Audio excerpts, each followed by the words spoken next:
Good afternoon, I'm Will Patrick, and I'll be performing two contrasting monologues, one from William Shakespeare's Much Ado About Nothing, and the other from Carrie Kachansky's Communicating Through the Sunset.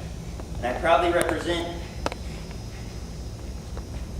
Troop 4105. Oh, she misused me! Past the endurance of a block. An oak with but one green leaf on it would have answered her. My very vigor began to assume and scold with her. Then she told me, not knowing that I had been myself, that I was the prince's jester, that I was Dola, the great thaw, uttering jest upon jest with such impossible conveyance upon me, that I stood like a man in the mark, with a whole army shooting at me. Now she speaks poignant, and every word stabs. If her breath were as terrible as her terminations, there would be no living near her. She would infect to the North Star. I would not marry her, though she were endowed with all that Adam had left as he transgressed.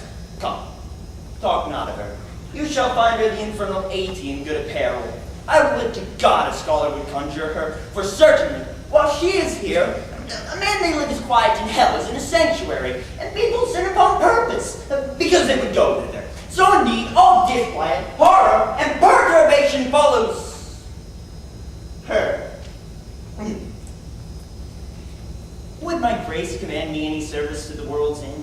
I will go on the slightest errand now to the antipodes that you can devise to send me on. I will fetch you a toothpicker from the furthest inch of Asia, pluck you a hair off the great Khan's beard, do you any embassage to the pygmies, rather than spend 3 seconds passing time with this heart. You have nothing for me.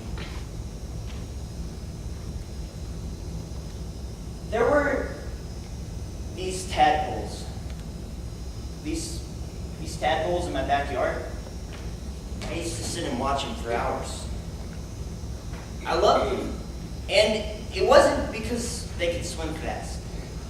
They couldn't. They were slow and wobbly. Morphing every day, growing an arm, a leg. They were ugly. Ugliest creatures I've ever seen. Now, spiders, maggots, I've seen them up close. Gross, even for a guy, but the thing is how did they... What was God thinking, making organisms so completely...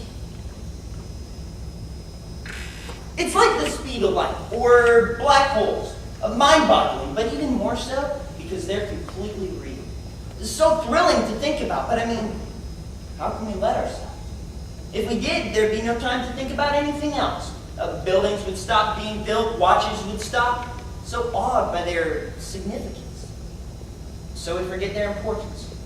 Forget their importance in order to survive, to move along, living life in shallow actions dictated by shallow thoughts, which we cling to in order to forget what's really important. And why? Because that's what we humans do. We humans don't think. We go along. Miss Fitch, she tells us butterflies are beautiful. And so we pin them up on the wall. Well, I wouldn't pin up a butterfly any more than I'd pin up a ladybug or a bee. I mean, what have they done? Nothing. Nothing like tadpoles. Nothing like you, Rachel. Nothing like me. You've got this ugly thing about you. But just because you have something ugly, something like an arm or a leg over which you have no control, just because you have that deformity, doesn't mean you're not wanted. Not by someone who can see that deformity for what it really is. Tadpoles, I loved them so much I actually wanted to be one, but aside from reincarnation, I knew I'd never get the chance. So I did the next best thing. I ate them. And it wasn't because I'm freaky, and it wasn't because I'm weird. I really love tadpoles. Thank you.